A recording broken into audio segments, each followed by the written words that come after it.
Bem-vindos! Aqui é o Léo com mais uma história para vocês. Antes de começarmos, escrevam nos comentários de onde estão nos assistindo. Esperamos que gostem da história de hoje. Com um vestido desses, mulher, só dá para ir tirar leite de vaca. A gargalhada de Hélio ecoou pelo salão antes mesmo de a porta se fechar. Ele parou no umbral, segurando a folha de madeira para que Daniela passasse, jovem, bem cuidada, num vestido leve de verão. Olhava para a ex-mulher como se assistisse a uma comédia barata, encenada só para diverti-lo. Daniela abafou uma risada com as costas da mão e emendou, falando mais para Hélio do que para a própria Eva. Sério, de onde saiu essa roupa? Do brechó da esquina? Chega, por favor, cortou o escrivão seco sem tirar os olhos dos papéis. Peço que se sentem. Eva Martins estava no banco das partes, alisando as palmas das mãos sobre o vestido de linho. O tecido havia perdido a cor nas dobras, mas ainda guardava a forma. A mãe costurara com capricho, e mesmo depois de tantos anos, o vestido não perdera suas linhas severas e bem acabadas. Eva não se virou para o riso. Apenas apertou um pouco mais os dedos, sentindo o calor traiçoeiro subir pelo rosto. Lá fora chuviscava. As gotas escorriam pelo vidro em fios tortos. Era como se o próprio salão também não conseguisse conter as lágrimas que Eva se recusava a mostrar. Hélio caminhou até o seu lugar satisfeito e cochichou algo ao advogado. O homem devolveu um sorriso comedido. Daniela sentou-se ao lado, cruzou as pernas e continuou lançando a Eva olhares de uma superioridade que nem tentava disfarçar. Daqui a pouco acaba tudo, pensou Eva, tentando controlar a respiração. Ele fica com tudo e eu, com nada. É o que eles esperam. E ela mesma quase acreditava naquilo. O advogado de Hélio era daqueles que ganham a causa muito antes de ela chegar ao tribunal. Eva não tinha um advogado assim, só um defensor nomeado pela justiça, que claramente tocava uma dúzia de processos parecidos ao mesmo tempo e confundia os detalhes da história dela com os de outras pessoas. O escrivão pediu que todos se levantassem. Entrou a juíza, uma mulher na casa dos 50 que evidentemente já tinha visto tantos divórcios na vida que deixara de se espantar com a mesquinhez alheia. Ela abriu o processo, mas antes de dar início à sessão, o defensor público, ajeitando os óculos meio atrapalhado, ergueu-se do lugar. Excelência, a defesa requer o adiamento. Ainda esta manhã recebemos extratos financeiros que apontam contas e bens ocultos do réu, não declarados na partilha. A juíza recebeu os papéis, folheou a pasta, deteve o olhar numa folha por mais tempo que o normal e então levantou os olhos. O pedido está deferido. Diante da necessidade de apurar fatos novos, a sessão fica adiada por um mês, disse ela seca, como quem lê a previsão do tempo. Um burburinho correu pelo salão. Hélio virou-se de supetão para o advogado. Como assim fatos novos? Perguntou irritado. A gente preparou tudo. O defensor abriu as mãos, sem uma explicação sequer. Daniela puxou o amante pela manga contrariada, os lábios cerrados. A comemoração que haviam marcado para aquela noite ficava adiada junto com a sentença. Eva, depois de hesitar um instante, também não soube se devia se alegrar ou temer. Um mês era de fato um alívio, mas o desfecho, esse, não ia a lugar nenhum. Ela se ergueu do banco e saiu do salão, sem olhar para Hélio nem para Daniela. Na rua, caía uma garoa fina. Ela ficou sob a marquise da entrada do fórum, apertando contra o corpo a blusa leve, e fez as contas de cabeça. Restavam pouco mais de R$300. Dava para uma semana se cortasse tudo. Comida, transporte, o que fosse dispensável. Pegou o celular, chegou a discar o número da dona do quarto, mas desistiu. Achou melhor falar pessoalmente para não bancar a covarde. Até em casa, isto é, até o quarto que alugava desde que Hélio a deixara, foi de ônibus apertando a bolsa contra o peito e olhando pela janela embaçada, atrás da qual desfilavam os prédios cinzentos da capital. A senhoria a recebeu na porta de braços cruzados. O rosto cansado, coberto por uma trama de rugas. Uma mulher acostumada a poupar cada centavo, tanto quanto a própria Eva. Me desculpe, começou Dona Zélia sem encará-la. Mas eu mesma não tenho com que pagar as contas, E a senhora está com 3 meses atrasados. Minha filha faz não sei quantos anos que está sem trabalho e tem os netos para sustentar.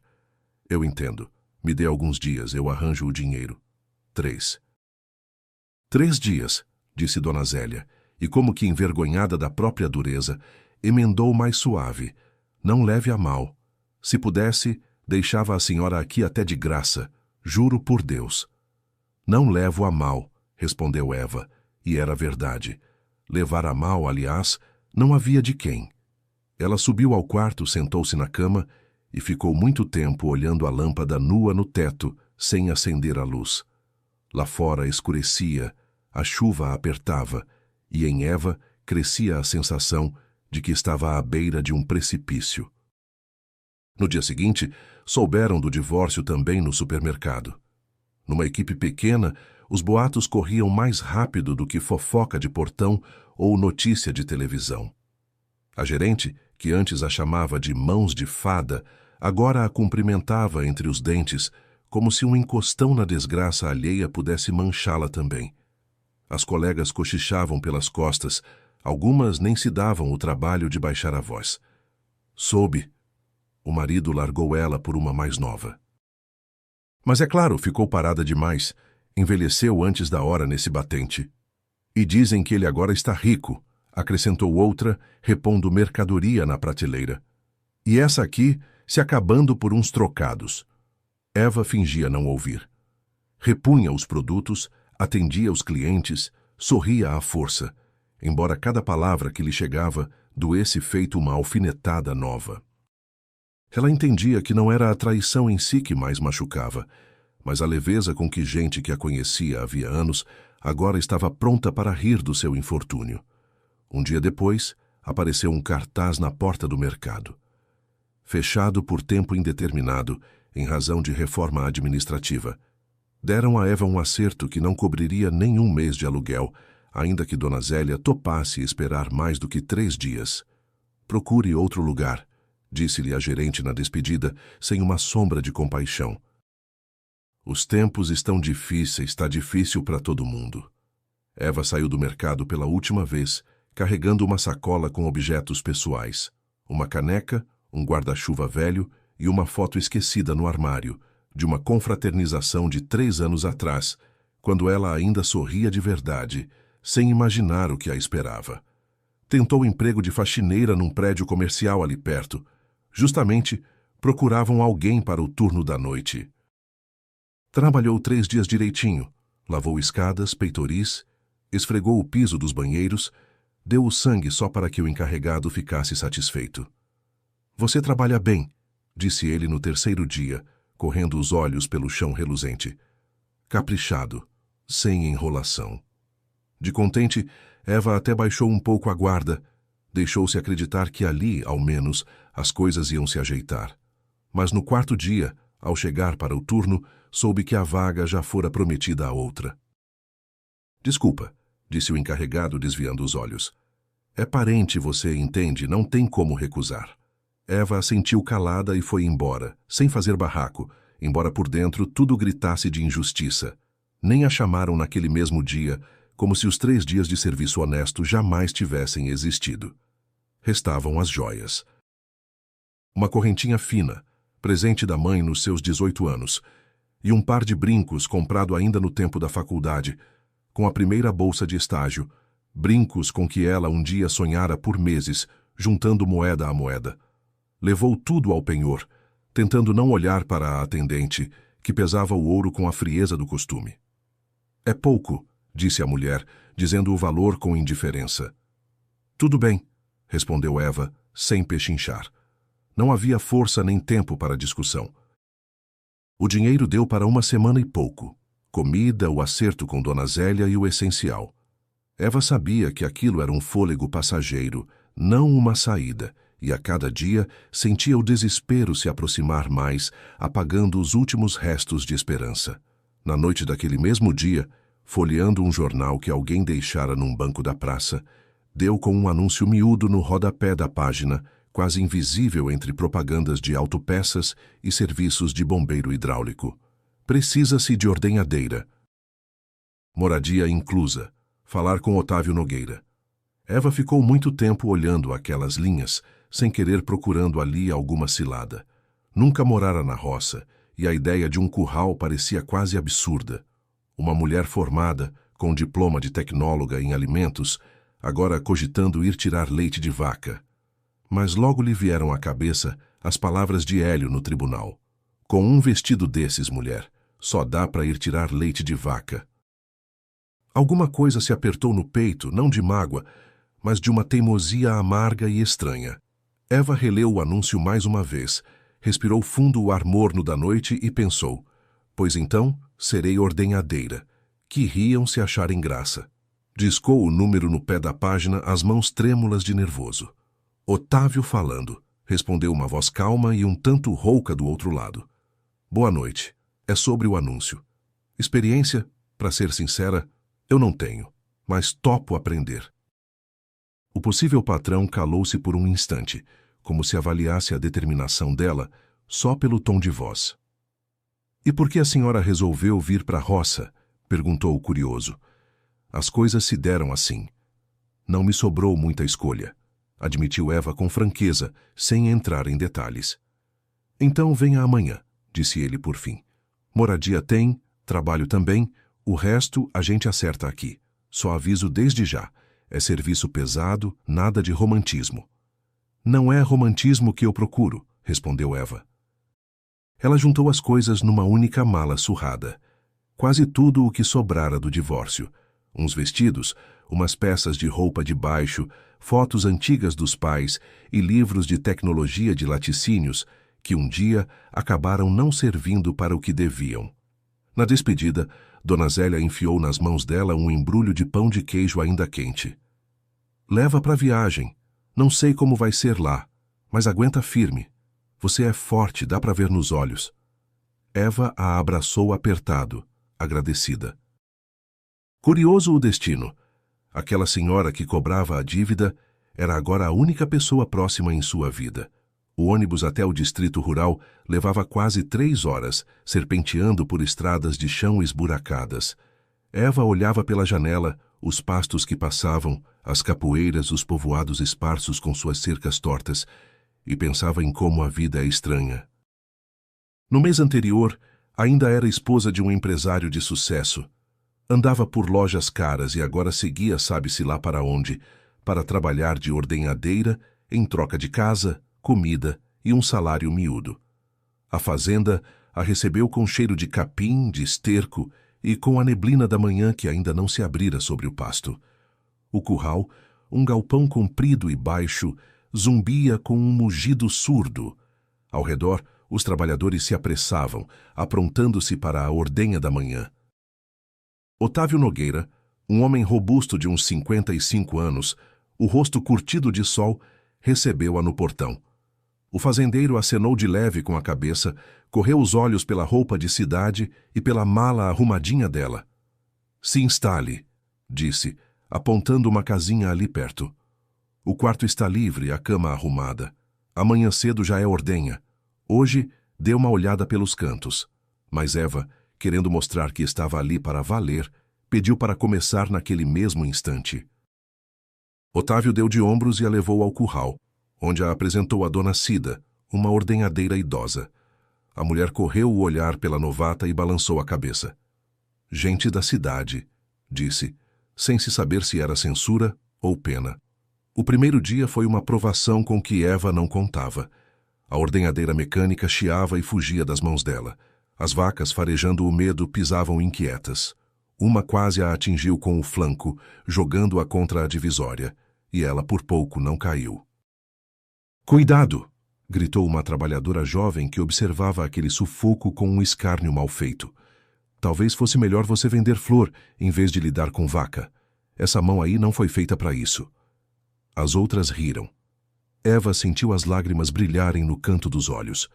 Várias vezes naquele dia teve vontade de dar meia volta e sair a pé até o ponto de ônibus, para qualquer lugar, contanto que não fosse ali, contanto que não tivesse de engolir mais deboche depois de tantas semanas de humilhação. Mas toda vez, um único pensamento a segurava. Não havia decididamente para onde voltar. Nem quarto, nem emprego, nem dinheiro. Só aquela fazenda, e ela era a sua última e desesperada chance. Por sorte, Dona Cida estava por perto. Em silêncio, tomou-lhe o aparelho, mostrou como segurar as mãos, como falar com os bichos para que se aquietassem, e ainda como se chegar pelo lado, e não de frente, para não assustar a vaca com movimento brusco.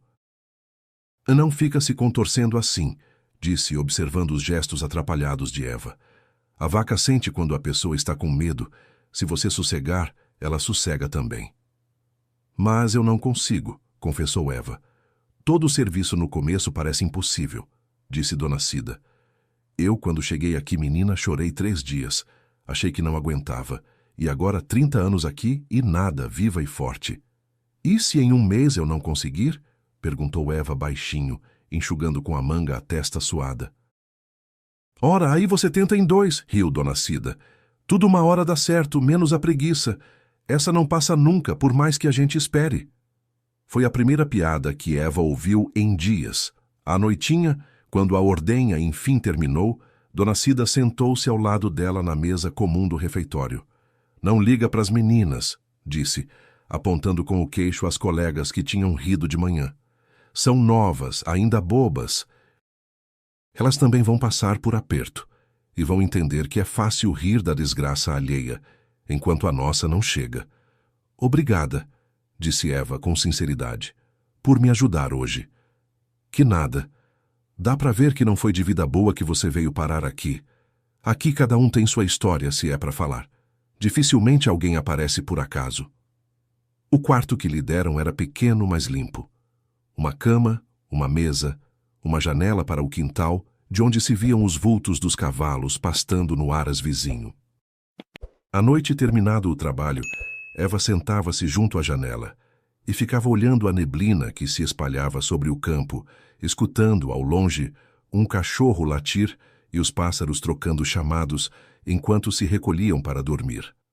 As madrugadas e o serviço pesado e repetitivo, de um jeito estranho, não a embruteciam, pelo contrário, arejavam-lhe a cabeça. As mãos faziam o serviço em movimentos automáticos, que a cada dia vinham mais fáceis, enquanto os pensamentos vagavam longe, lá atrás, para onde, ao que parecia, começara todo o seu caminho.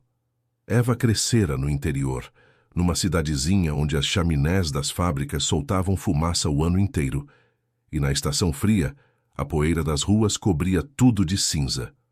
O pai foi embora quando ela completou 5 anos. Certa manhã juntou as coisas e não voltou, deixando atrás de si só lembranças vagas e picadas. A mãe trabalhava como auxiliar de enfermagem no hospital da cidade e emendava um plantão da noite no outro, só para que a filha não passasse necessidade. O salário mal dava para o essencial: pão, leite e roupa simples para o começo do ano letivo. Eva se acostumou cedo à solidão das noites. Chegava da escola, esquentava sozinha o jantar num fogareiro, fazia a lição na mesa da cozinha e esperava a mãe. Às vezes, até à meia-noite, atenta a cada ruído atrás da porta. Acontecia de Dona Rosa voltar só de madrugada. Para não acordar a filha, tirava os sapatos ainda no corredor e entrava na ponta dos pés, só para dar um beijo na criança adormecida. Apesar de todo o cansaço, a mãe nunca reclamava, não se permitia deixar transparecer diante da menina o quanto aquela vida pesava. Tinha uma frase que repetia tanto que Eva a decorou sem nem perceber. Pobreza não é vergonha. Vergonha é perder a dignidade. Dizia isso quando as colegas de classe zombavam de Eva por causa do casaco velho, quando era preciso economizar na compra dos livros. O apartamento deles ficava num sobrado velho de 2 andares, na periferia, que havia muito pedia reforma. Nas chuvas, a água escorria do teto e deixava manchas amareladas na parede. Nas noites frias, o vento entrava pelas frestas das janelas encardidas. Dormiam sob 2 cobertas, encolhidas uma contra a outra. Roupa nova comprava-se raramente. Quase sempre Dona Rosa dava um jeito nas peças antigas para que a filha não destoasse dos colegas. Descosia vestidos velhos, cortava, pregava botões novos ou uma gola diferente, e a peça ficava quase como nova. Aquele mesmo vestido de linho, o mesmo com que Eva foi ao tribunal. A mãe costurou com as próprias mãos para a formatura dela. Guardou dinheiro por muito tempo para um bom tecido. Economizou em absolutamente tudo. Vendeu doce e conserva às vizinhas para juntar a quantia. E quando Eva experimentou o vestido pronto diante do espelhinho da entrada, a mãe disse com os olhos rasos d'água: "Não é roupa cara que faz a festa, filha. É o olho feliz. Você é a mais bonita de todas para mim. Vista o que vestir." Eva, então, abraçou a mãe com força e prometeu a si mesma calada que nunca esqueceria aquelas palavras, acontecesse o que acontecesse. Estudava bem. Tinha facilidade especial com química, biologia e matemática, matérias que pediam precisão de raciocínio e trabalho paciente, herdados, ao que tudo indicava, da mãe. Os professores aconselhavam em coro que ela prestasse num curso de tecnologia, convencidos de que a moça tinha dom para as ciências. Mas dinheiro para o estudo quase não havia. Já no ensino médio, Eva começou a fazer bicos, tentando aliviar ao menos um pouco o peso que recaía sobre os ombros da mãe. Distribuía panfletos nas caixas de correio com chuva ou sol. Lavava a vidraça de escritório depois da aula. Organizava os livros da biblioteca da escola aos sábados e, no verão, vendia picolé na praça da cidade, de pé no calor por 8 horas seguidas. Eva soube cedo o preço de cada moeda ganha, e cada nota significava uma coisa concreta: um caderno novo, uma passagem de ônibus, um sabonete. Ao entrar na Faculdade de Tecnologia de Alimentos, na capital, Eva continuou trabalhando à noite, conciliando as aulas com bicos numa lanchonete perto do alojamento. Voltava bem depois da meia-noite, cansada, impregnada de cheiro de fritura, e de manhã já estava de novo sobre as anotações, lutando contra o sono nas primeiras aulas. Os colegas de turma, nesse tempo, saíam para lanchonetes, viajavam nos fins de semana para ver os pais em outras cidades e compravam roupa nova sem muito pensar. Eva, por sua vez, contava os trocados até a bolsa seguinte, guardando para o essencial: livros, transporte, um almoço barato no bandejão da faculdade. Foi ali que ela conheceu Hélio. Ele cursava economia e se destacava logo de cara. Puxava conversa com qualquer um, vestia-se de modo impecável, mesmo para os padrões estudantis. Eva se lembrava com nitidez daquela noite, como se tivesse sido ontem. Havia se atrasado no laboratório, terminando os cálculos do trabalho de conclusão sobre processamento de leite. O professor exigia precisão e os dados teimavam em não fechar. Ao sair do prédio, já no escuro, cansada e contrariada, ela deixou cair na escada uma pasta pesada de anotações e cálculos. As folhas se espalharam pelos degraus, levadas por uma corrente de ar, e ela se atirou a recolhê-las, brava consigo mesma pela falta de jeito e mal segurando o choro de aflição. Alguém se agachou ao lado e começou a ajudar, sem dizer palavra, juntando com cuidado as folhas pela ordem das páginas. E, ao levantar a cabeça, ela viu Hélio. Até então, só se cumprimentavam no corredor, nada além disso. O rapaz não riu do casaco surrado dela, dos sapatos gastos, da mochila barata com as alças puídas, embora pela roupa que usava bem pudesse fazê-lo, como faziam outros do círculo dele. Ao contrário, Hélio lhe estendeu as folhas recolhidas, arrumadas em ordem, e disse encarando-a de frente: "Respeito quem conquista tudo por conta própria. Gente assim é raro. Em geral, todo mundo depende do dinheiro dos pais." "Obrigada", murmurou a moça, corando de vergonha. "Você é da tecnologia, né?" perguntou ele, ajudando-a a se levantar. "Já te vi umas vezes no bandejão, sempre com uns livros." "Sim, estudo lá", respondeu Eva secamente, ainda sem entender por que merecia tanta atenção. "Que tal um café?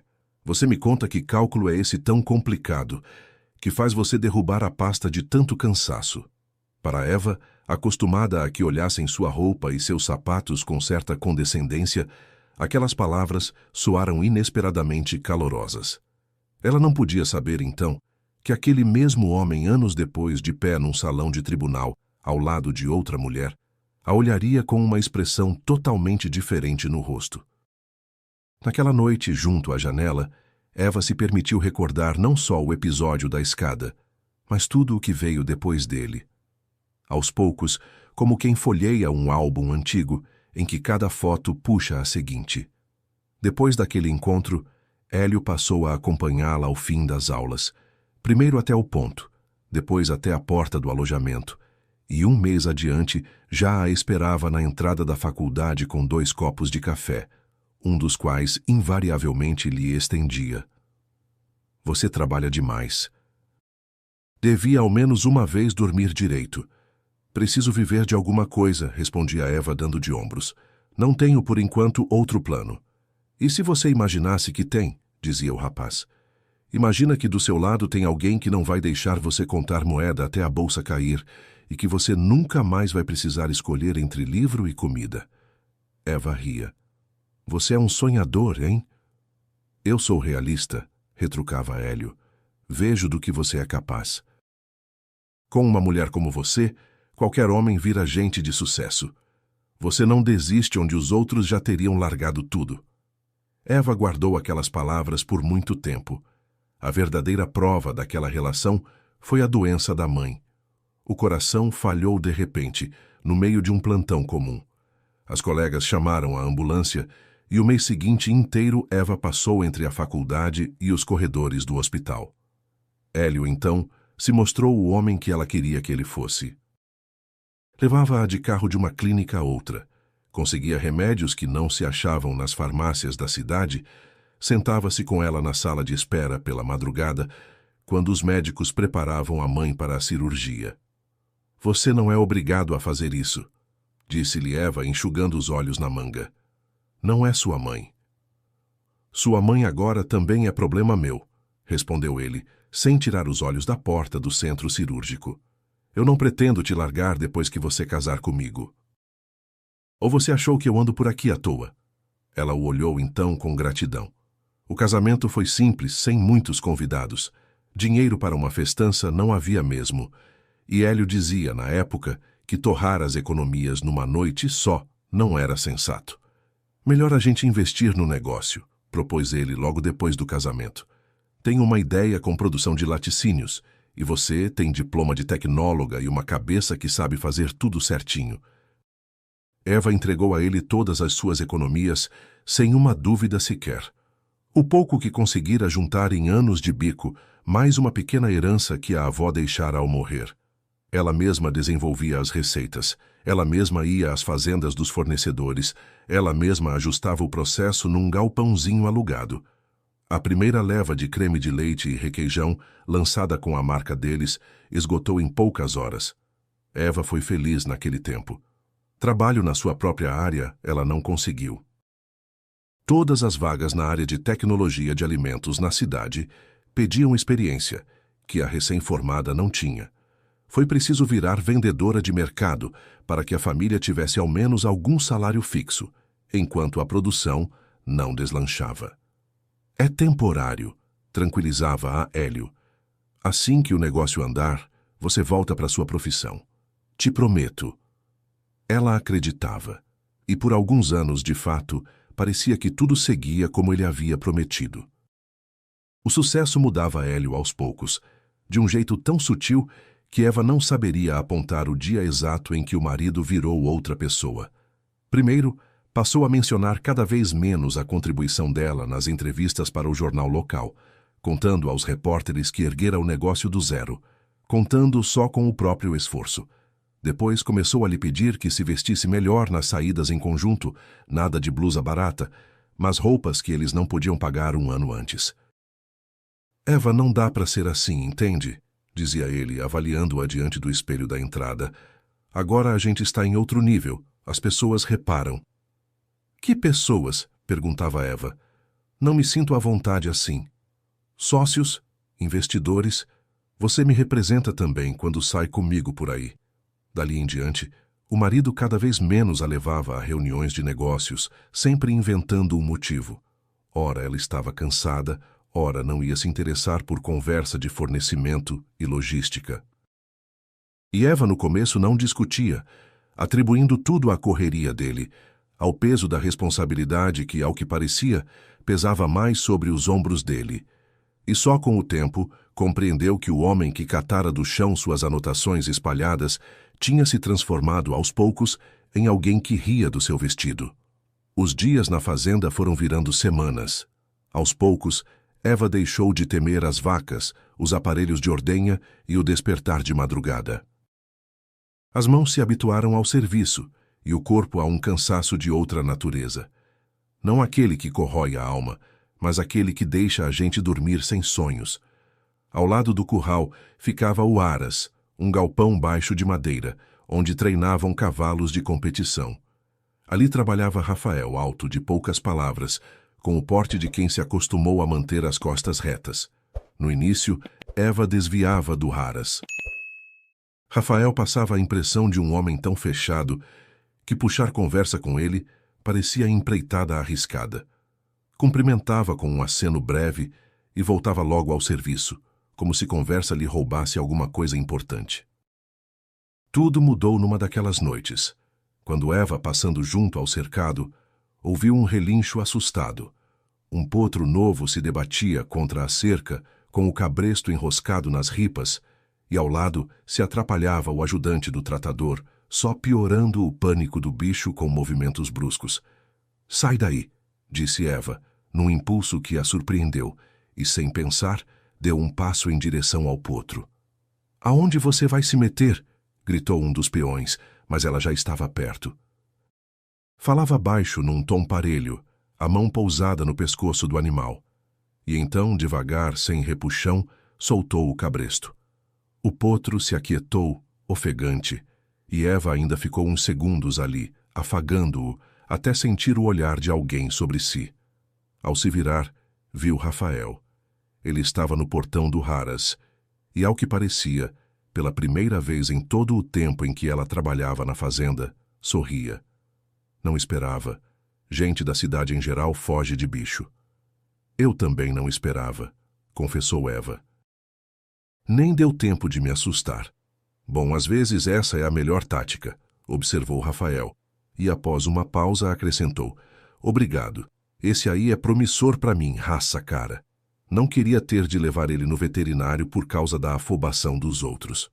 E dali em diante ele passou a cumprimentá-la de outro jeito, não com um aceno seco, mas com um olhar em que se lia algo parecido com respeito. Eva, por sua vez, começou a arranjar pretextos para passar pelo Aras depois do serviço, levar água ou ficar de pé junto ao cercado, olhando o modo como ele trabalhava com os cavalos. "Você nem sempre foi tratador", disse Eva, observando o homem selar com destreza uma égua jovem. Rafael parou um instante, depois soltou um riso curto sem se virar. "Nem sempre. Eu competia no hipismo. Sabe o que é? Salto sobre obstáculo." "Salto de obstáculo", assentiu Eva. "Já li sobre isso." "Houve um tempo em que eu até entrei na seleção. Aí, numa competição, o cavalo caiu mal depois de um salto. Quebrei a coluna em 2 lugares. Os médicos diziam que eu não ia mais andar." "Mas você anda." "Ando", concordou Rafael, "mas na sela eu não subo mais." Os médicos proibiram de vez. Então continuei com os cavalos, só que do outro lado da cerca.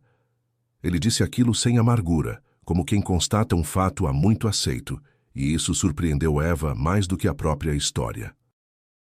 "Você não se arrepende?"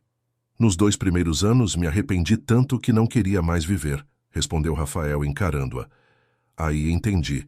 Dá para passar a vida inteira chorando o que não existe mais, ou achar o que existe agora. Eu escolhi a segunda opção. Demorei para escolher, para ser sincero." Eva ficou calada. "Você também", continuou ele, tendo evidentemente lido o pensamento dela. "Toda noite senta na janela e, na cabeça, com certeza fica repassando a mesma coisa. Dá para ver." "Como você sabe o que eu fico repassando?", perguntou Eva mais ríspida do que queria. "Não sei", deu de ombros Rafael. "Mas a cara de quem perde uma batalha antiga é sempre igual. Eu vi a minha no espelho por 2 anos." Eva desviou os olhos, sentindo as lágrimas subirem. Fácil para você falar. Não é fácil, é só que eu já passei por isso e vou te dizer uma coisa. Depois você mesma decide o que fazer com ela. Rafael se aproximou. Enquanto você perder todos os dias aquele julgamento dentro da sua cabeça, julgamento nenhum você vai ganhar. E essas palavras cravaram-se nela feito um espinho, impossível de arrancar, mas que faz a gente sentir a cada movimento. Naquela noite, ela, pela primeira vez em muito tempo, não recordou o salão do tribunal, e ao adormecer, pensava em como seria escolher o que existe agora, em vez de chorar o que não existe mais. Na fazenda funcionava ainda um pequeno posto de saúde, onde trabalhava a enfermeira Simone Barreto, uma mulher de pouco mais de 30 anos, de traços suaves e uma voz em que sempre havia acolhimento. Na fazenda, gostavam dela. Entendia dos remédios do pessoal, sabia quem tinha qual alergia, e sempre achava uma palavra boa para as ordenhadeiras esgotadas no fim do turno. Segredo para poucos era que Simone havia alguns anos estava apaixonada por Rafael. Assava bolo e levava ao Aras a pretexto de agradar os homens. Trazia pomada para dor muscular. Embora Rafael nunca reclamasse de dor, ela dava um jeito de estar por perto quando ele trabalhava com os cavalos. O homem a tratava sempre do mesmo modo, como a uma pessoa boa e prestativa, nada mais que isso. Agradecia pelo bolo, aceitava a pomada e às vezes até brincava com ela. Mas no olhar dele não havia nem sombra daquela atenção especial que Simone esperava. Quando ela reparou que Rafael cada vez mais se demorava junto ao cercado, conversando com a recém-chegada, alguma coisa se apertou dentro dela.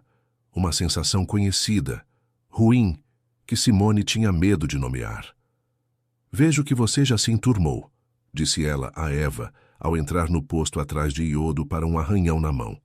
A voz da enfermeira soava amistosa, mas no olhar havia algo bem diferente. «Estou tentando», respondeu Eva, sem perceber a armadilha. Com o Rafael já fez amizade. Eu, no seu lugar, tomava cuidado ao entrar lá. Por quê? Surpreendeu-se Eva. Ele não gosta quando invadem o Aras sem pedir. Ele mesmo me contou. Aguenta claro por educação, mas depois reclama. Só não quero que você passe por uma situação chata. Eva levou aquelas palavras a sério. De onde ia saber que por trás daquele cuidado macio escondia-se o ciúme de uma mulher que por tanto tempo buscara ser correspondida e não se conformava com o fato de a atenção que ela mendigava ser dada a outra com tanta facilidade. Por uns dias, Eva de fato não foi ao Aras. Passava por ele acenando de longe, arranjando de propósito serviço no curral, e a cada noite se pegava olhando na direção do galpão baixo de madeira por mais tempo do que devia. Rafael notou isso mais rápido do que ela imaginava. «Você está me evitando», disse ele ao dar de cara com ela um dia junto ao poço. «De jeito nenhum», respondeu Eva desviando os olhos. «É só que tem muito serviço». «Seu serviço não é maior do que na semana passada», observou ele. «Aconteceu alguma coisa?» Eva hesitou sem saber se valia repetir as palavras da enfermeira. Afinal, Simone dissera aquilo com boa intenção, querendo o bem, e mostrar o cuidado alheio sob má luz parecia desonesto. «É que eu fiquei sabendo que você não gosta quando entram no Aras sem pedir», confessou por fim. Rafael franziu o senho, e por um instante passou pelo rosto dele algo parecido com aborrecimento. «Quem foi que disse isso?» «Não importa», esquivou-se Eva. «Importa sim, porque não é verdade. Eu, pelo contrário, esperava que você aparecesse. Achei que talvez tivesse acontecido alguma coisa». Eva ergueu os olhos para ele e sentiu não a inquietação de costume, mas algo parecido com um calor, subindo lá do fundo. Tímido, ainda não entendido, mas já grudado nela. «Então foi um mal-entendido», disse ela. «Então foi um mal-entendido», concordou Rafael. E dessa vez o sorriso dele se demorou um pouco mais. Às costas dele, na janela do posto de saúde, uma sombra surgiu e logo sumiu. Simone estava de pé junto ao vidro, olhando aquela cena. E no rosto dela já não havia a cordialidade com que conversara com Eva dias antes. Ela não partiu de imediato para a guerra aberta. No começo, eram só alfinetadas, atiradas de passagem entre as outras ordenhadeiras na hora do almoço. Dizia: "Ah, a mulher de cidade é assim, servindo o café nas canecas, sem olhar para ninguém em especial." Chegou sabe-se lá de onde e já está rondando o Rafael. Sabem como chama isso? Está caçando um mais rico, mais firme para se encostar. "Ora, deixa disso, Simone", replicou uma das colegas. "Parece uma moça normal, quietinha." Quietinha, quietinha. E como foi que acalmou o potro? Todo mundo ficou de boca aberta, debochou Simone. Sabe fazer quando quer impressionar. As palavras corriam pela fazenda depressa, e à noitinha Eva já colhia olhares estranhos, avaliadores. Uma das ordenhadeiras jovens, antes bem cordial, de repente calou-se no meio da frase quando Eva chegou perto. "Aconteceu alguma coisa?" perguntou Eva com cautela. "Nada", respondeu a moça e tratou de se afastar. Eva não entendia o motivo daquela mudança, mas sentia com o coração. O ponto de virada aconteceu durante o treino da noite, quando Rafael mostrava a uma égua jovem um novo percurso de obstáculos. Eva estava junto ao cercado, olhando. Simone, que claramente não por acaso apareceu ali perto, disse alto o bastante para que os dois ouvissem: "Tem mulher que arranja protetor num piscar de olhos. Mal chegou e já está debaixo das asas de alguém." As palavras pairaram no ar. Eva sentiu o rosto arder de humilhação, mas se obrigou a não dar sinal. "De novo", pensou com amargura, "de novo alguém decide quem eu sou, sem nem me perguntar." Uns dias depois, Simone encontrou Eva no curral quando ela lavava os baldes de ordenha após a tirada da noite. "Soube da novidade?" perguntou a enfermeira com fingida compaixão. "Dizem que o Rafael vai embora para outro município. Estão chamando ele. Vão abrir por lá uma escola de hipismo, salário 3 vezes o nosso." "Vai embora", repetiu Eva, sem acreditar nos próprios ouvidos. Dizem que ele já quase resolveu", assentiu Simone, evitando o olhar dela com cuidado. "Você, quem sabe, fizesse melhor não indo mais ao Raras. Para que ficar remoendo antes da despedida?" Eva calou-se, mas aquelas palavras cravaram-se nela mais fundo do que a própria Simone provavelmente calculava. Ela já estava acostumada a que as pessoas de quem se aproximava, cedo ou tarde, sumissem da sua vida. O pai, Hélio. Porque com Rafael havia de ser diferente. De fato, ela deixou de ir ao Raras e de ficar junto ao cercado. Fechou-se de novo em si mesma, erguendo o muro que Rafael, com tanto custo, ajudara a derrubar. Ele reparou de novo. "De novo me evitando", disse o homem, barrando-lhe o caminho. "Vai me explicar o que foi dessa vez?" "Nada demais. É só que estou ocupada." "Eva", pronunciou Rafael com ênfase, e na voz soou algo parecido com mágoa. "Achei que a gente já tinha passado da fase dos meios tons. E eu achei que você não precisa me explicar seus planos. Vai embora. Então vai embora." "Ir embora para onde?" Rafael franziu o senho, sem entender de onde vinha aquela frieza. "Ir embora para onde?" É a primeira vez que eu ouço isso. Mas Eva, já habituada a esperar o pior de qualquer aproximação, não acreditou. Fez um gesto com a mão e o contornou. Entre eles ficou um mal-entendido, pesado, sem jeito. Uma vez por ano, no fim do verão, a fazenda organizava uma festa regional com quermesse, competições e apresentações de cavalos, para as quais afluíam os moradores dos povoados vizinhos. Simone se preparava para aquele dia com esmero especial, costurava um vestido novo, ensaiava na apresentação em dupla com Rafael no concurso de dança que, por tradição, abria a noite. "Você dança comigo?" perguntou ela a ele, uma semana antes da festa, tentando soar leve e despreocupada. "Todo mundo espera a gente junto, como sempre." "Desculpa, Simone", respondeu Rafael sem levantar os olhos da cela que limpava. "Este ano não vou dar. Prometi ajudar a Eva a preparar os cavalos para as apresentações. Para ela é a primeira vez. Está nervosa." Simone ficou paralisada. "E desde quando você ajuda ela mais do que a mim?" "E desde quando você acha que eu te devo alguma coisa?" retrucou Rafael.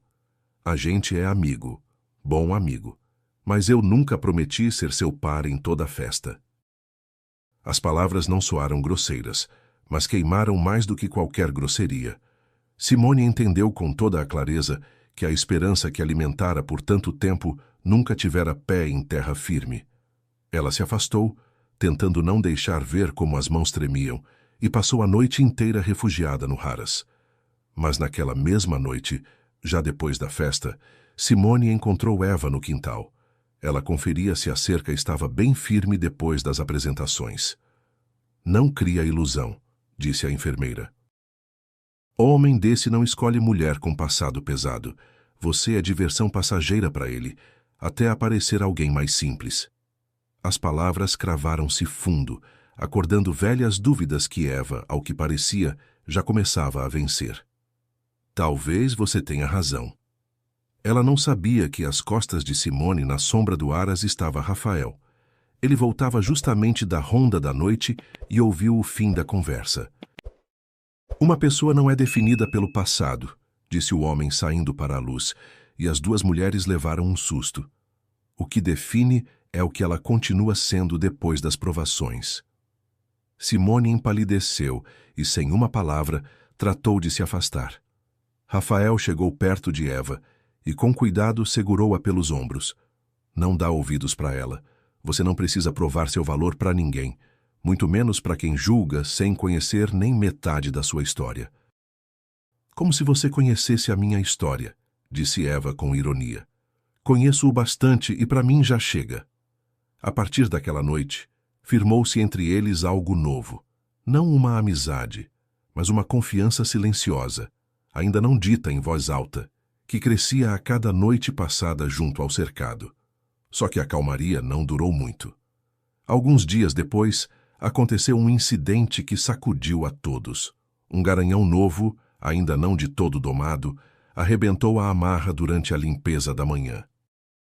Em pânico, disparou pelo terreiro, derrubando tudo pela frente.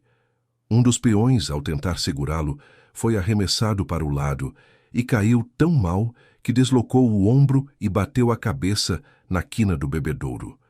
Os gritos vieram na hora.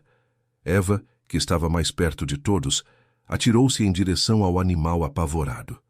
Lembrando daquele episódio com o potro, começou a falar baixo, num tom parelho, até conseguir agarrar o cabresto e segurar o garanhão no lugar, embora ele ainda tremesse por inteiro. Simone, ao ouvir os gritos, correu com sua bolsa de primeiros socorros e, sem perder um segundo, cuidou do ferido.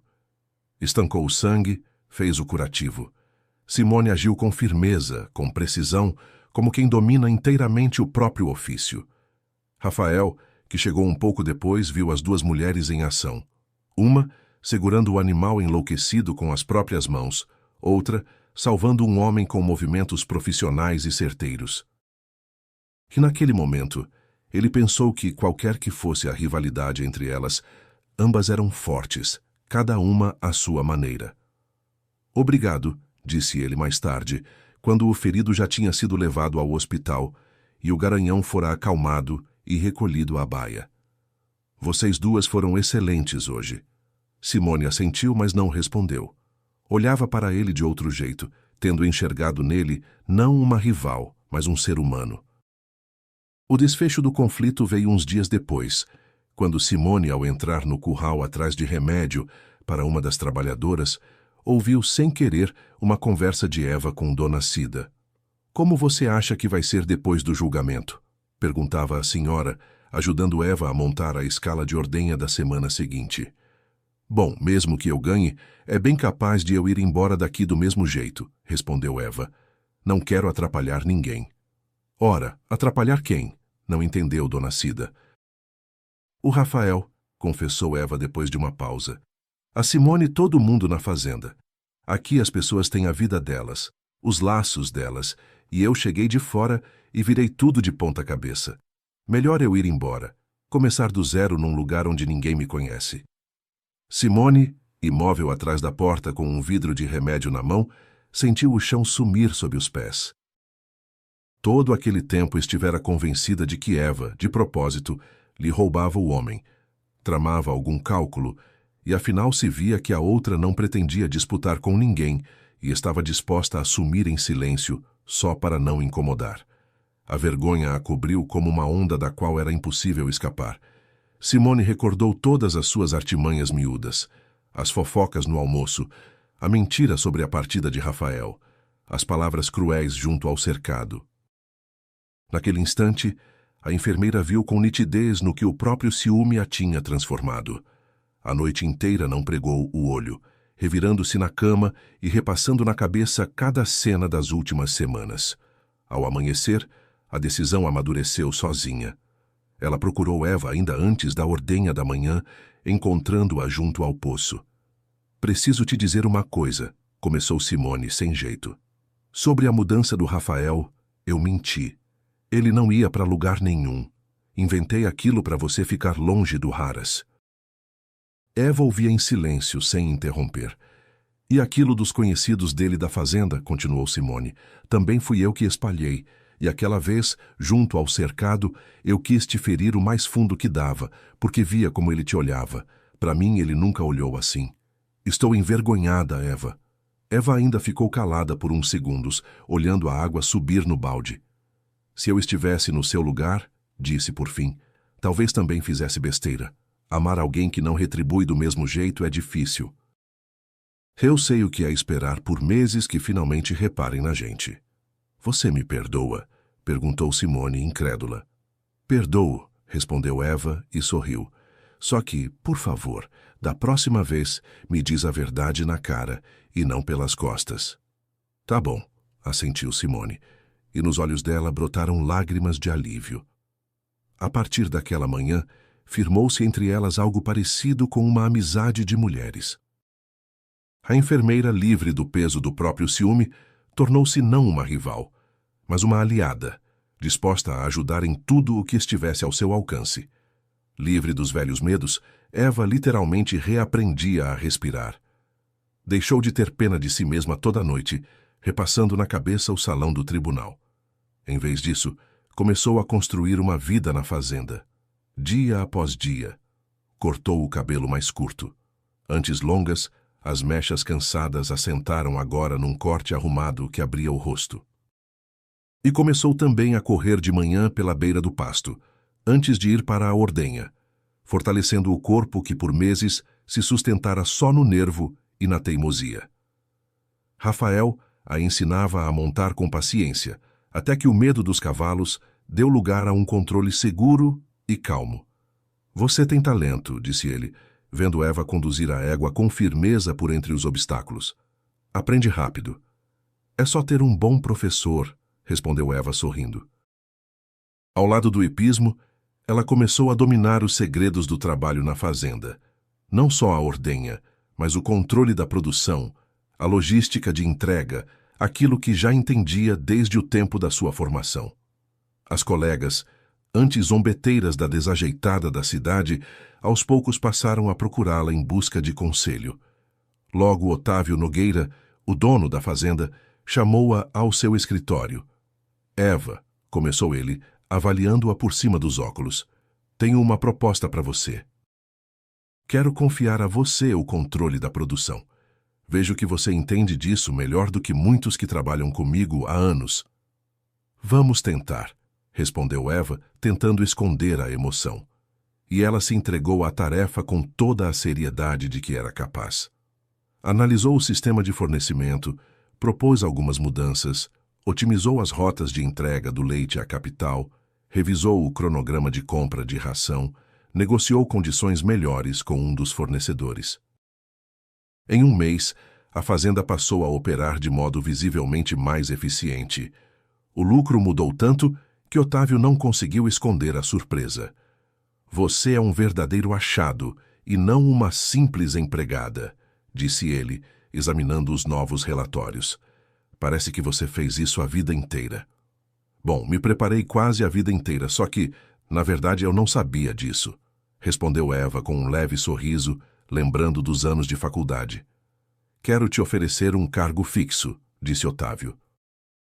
"Não de ordenhadeira, mas de gerente de controle e logística. O salário, claro, é outro completamente." Eva sentiu subir na alma uma mistura estranha de orgulho e apreensão.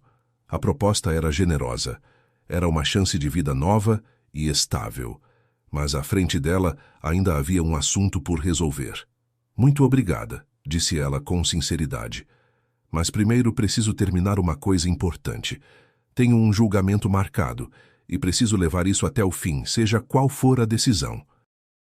Enquanto isso, Hélio, que soubera por conhecidos em comum que a ex-mulher de fato se empregara de ordenhadeira, não perdeu a chance de se deleitar. Numa reunião de negócios com uma taça de vinho, contava a história com evidente satisfação, enfeitando os detalhes para causar mais efeito. Imaginem só, dizia ele aos sócios. Ela agora, no sentido literal da palavra, lida com vaca. E olha que eu ofereci a ela uma vida digna. Daniela ria junto, acrescentando os próprios comentários maldosos. Pelo visto é o lugar dela mesmo, dizia, ajeitando um colar caro. Tem gente que combina mais com a simplicidade. Os dois estavam convencidos de que Eva estava definitivamente arrasada, de que a segunda audiência seria para ela só uma formalidade antes da derrota total. E nem imaginavam a transformação que havia acontecido naquela mulher de quem riram um mês antes. Nesse tempo concedido pelo tribunal para os fatos novos, Rafael não arredou o pé. Toda noite depois do serviço, arranjava tempo para conversar com Eva, para convencê-la a não desistir. Você não é obrigada a provar nada para eles, mas provar para si mesma vale a pena, que você não é aquilo que eles tentaram fazer você parecer. Tenho medo, confessou Eva. Medo de me ver de novo naquele salão e de ser humilhada outra vez. Então vai até lá, não como vítima, mas como alguém que sabe o próprio valor, respondeu Rafael com firmeza. O resto se resolve. Dona Cida, ao saber da audiência que se aproximava, agarrou a causa com uma energia inesperada. Rastreou antigos conhecidos que outrora tinham trabalhado na empresa de Hélio e convenceu alguns a topar depor como testemunhas. As pessoas se lembram de quem, de verdade, ergueu aquela produção, disse ela a Eva, entregando-lhe uma lista de contatos. Antes tinham medo de falar, porque dependiam dele para trabalhar. Agora não tem mais nada a perder. Simone, por sua vez, assumiu as questões práticas. Sugeriu a Eva escolher para a audiência um traje discreto, um azul marinho sóbrio, que passasse confiança. Vou te arranjar um desses que não tem o que reclamar, disse, pegando o celular para ligar a uma costureira conhecida. Obrigada, respondeu Eva, balançando a cabeça, mas eu vou naquele vestido, o de linho, que a minha mãe costurou. Tem certeza? Surpreendeu-se Simone. O Hélio riu dele da última vez. Justamente por isso, disse Eva com firmeza, eu não quero mais ter vergonha de quem eu fui. Um dia antes da audiência, Simone chegou correndo com uma notícia que fez o coração parar por um instante. Um dos ex-funcionários da firma do Hélio, começou ela, mal recuperando o fôlego. Aquele que deve testemunhar a seu favor está internado no hospital da região depois de uma cirurgia. Está em dúvida se consegue nem chegar ao fórum. Uma catástrofe, sussurrou Eva. Sem o depoimento dele, toda a defesa desmorona. Não desmorona, rebateu Simone resoluta. Ir ao fórum ele não pode, mas eu falei com o diretor clínico, um bom conhecido meu. Pois então, ele vai deixar um tabelião entrar até o quarto. Simone cumpriu a palavra. De manhã cedo, no dia da audiência, organizou pessoalmente a ida de um tabelião à clínica. A testemunha registrou oficialmente o depoimento e entregou uma pasta com os rascunhos originais, para que o advogado de Eva pudesse juntá-los ao processo. Aquele depoimento viria a ser decisivo. Ele era o único, de todos os funcionários, que guardava os documentos preservados, comprovando que Eva desenvolvera as receitas e os processos que, no fim, estiveram na base do sucesso da empresa. No dia da segunda audiência, Eva entrou no salão com aquele mesmo vestido de linho desbotado nas dobras, mas passado a ferro até uma severidade impecável. Hélio, ao vê-la, não conteve um sorriso de escárnio. Ah, vejo que a ordenhadeira continua a mesma, atirou falando mais à amante do que à ex-mulher. Eva parou, olhou para ele com calma, sem sombra do antigo constrangimento. Sim, respondeu com voz firme. E sabe, foi lá que eu conheci pela primeira vez gente que não trai. Um leve murmúrio correu pelo salão. Hélio franziu o senho sem achar o que responder e Daniela desviou o olhar depressa. A juíza, a mesma da vez anterior, abriu a sessão. Uma após a outra, as testemunhas começaram a depor, ex-funcionários da empresa, reunidos pelo empenho de Dona Cida. Contaram em detalhe como Eva desenvolvia as receitas, controlava pessoalmente a qualidade da produção, ia às negociações com os fornecedores, enquanto Hélio se ocupava sobretudo das funções de representação. A testemunha afirma que todos os cálculos e os desenvolvimentos iniciais são exclusivamente trabalho de Eva, declarou o advogado com firmeza. Aos depoimentos, anexam-se os originais dos documentos com a assinatura dela, datados de antes mesmo da abertura oficial da produção. Esses papéis foram juntados ao processo. Hélio, que ouvia os depoimentos com o rosto de pedra, tentava contestar, mas a cada nova testemunha, sua versão dos fatos ruía ainda mais. Isso, na verdade, era um empreendimento comum, dizia ele, tentando manter a segurança. Eu botei esforço igual, conduzi as negociações, atraí investidores. Conduzir negociação não é o mesmo que criar um produto, observou a juíza, seca, folheando os documentos. Pelo material apresentado, vê-se que a ré é a autora dos processos que garantiram o sucesso da empresa. Ao fim da audiência, a antiga segurança do ex-marido tinha evaporado de vez. Ele estava sentado de olhos baixos, tendo compreendido que sua versão dos fatos se desfizera sob o peso de fatos documentalmente comprovados. O tribunal reconheceu a contribuição substancial de Eva na criação e no desenvolvimento da empresa e proferiu decisão a seu favor. Compartilha de bens proporcional à sua participação real no empreendimento, mas a maior vitória para ela foi a sensação que a tomou ao sair do salão. Naquele dia, ela já não se sentia uma mulher cuja dignidade se media pelo que Hélio, Daniela ou algum conhecido qualquer pensavam dela. Eva saiu dali uma pessoa que ela mesma sabia o próprio valor. E esse saber já ninguém podia lhe tirar. Na rua, esperavam-na todos os que ajudaram aquela vitória a acontecer. Dona Cida, Simone, Rafael. Ao vê-los, Eva não segurou as lágrimas. E então, vai continuar de ordenhadeira? Perguntou Dona Cida com um sorriso travesso. Vou, riu Eva por entre as lágrimas. Só que agora parece não bem de ordenhadeira. Simone, afastando-se um pouco, esperou o momento em que Rafael ficou a sós ao lado dela. Sabe, disse baixinho, olhando para Eva, a quem naquele instante Dona Cida contava algo animada. Eu o tempo todo tentei fazer com que vocês não ficassem juntos, mas agora entendo. Do lado dela você está feliz pela primeira vez. Eu nunca tinha te visto assim. Rafael a olhou com seriedade, mas sem sombra de reprovação. Obrigado pela sinceridade, isso vale muito. Cuida bem dela, acrescentou Simone. E na voz dela não restava nenhuma gota do antigo ciúme, só um calor sincero. Ele assentiu e caminhou até Eva, que se virou ao seu encontro com uma expressão de rosto que ele nunca vira nela, aberta, serena, sem uma única sombra do passado. E agora? Agora, respondeu Eva, encarando-o de frente. Eu, parece, finalmente estou pronta para começar a viver de um jeito novo. Se você não se importar, queria fazer isso não sozinha. Não me importo, disse Rafael e sorriu. Muito pelo contrário, não me importo nem um pouco. Os dois estavam de pé, no meio da praça movimentada, diante do prédio do fórum. Uma mulher num vestido de linho desbotado e um homem que um dia perdera tudo por que vivia e depois encontrara um novo sentido onde menos esperava. E ambos sabiam, o mais difícil já ficara para trás. À frente deles, aguardava um casamento e uma vida inteira, que se podia construir sem medo e sem olhar para o deboche tolo de quem quer que fosse.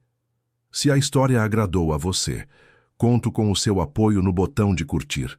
Para você é só um clique, mas para mim tem um valor enorme. Obrigado desde já e até a próxima.